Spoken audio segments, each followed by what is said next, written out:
Salam semua, saya Dr. Nurdin Darus. Hari ini saya ingin berkongsi satu produk yang sangat membantu bagi mereka yang mengalami sakit sendi, sakit belakang, kebas kaki dan tangan serta susah bergerak. Jika anda sering rasa lenguh-lenguh badan, susah bangun tidur kerana sakit pinggang atau lutut terasa nyeri bila berjalan, jangan abaikan tanda-tanda ini.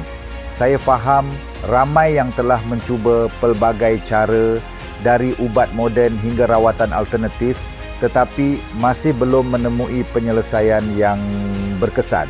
Sebab itu saya ingin memperkenalkan minyak Holuo, minyak sapu herba yang diformulasikan dengan teknologi moden tetapi masih mengekalkan ramuan tradisional yang telah digunakan lebih 100 tahun.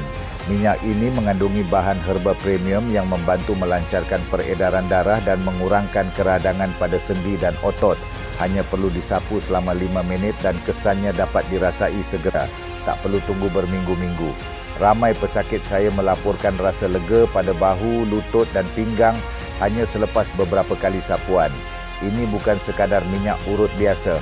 Ia menyerap ke dalam kulit dan bertindak dari dalam untuk melegakan kesakitan. Cara penggunaannya sangat mudah. Sapu sedikit minyak di kawasan yang sakit, urut perlahan selama 3 hingga 5 minit. Gunakan pada waktu pagi dan sebelum tidur untuk kesan maksimum.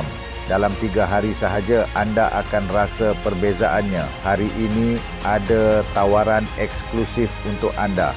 Beli 1 botol, dapat 1 botol secara percuma.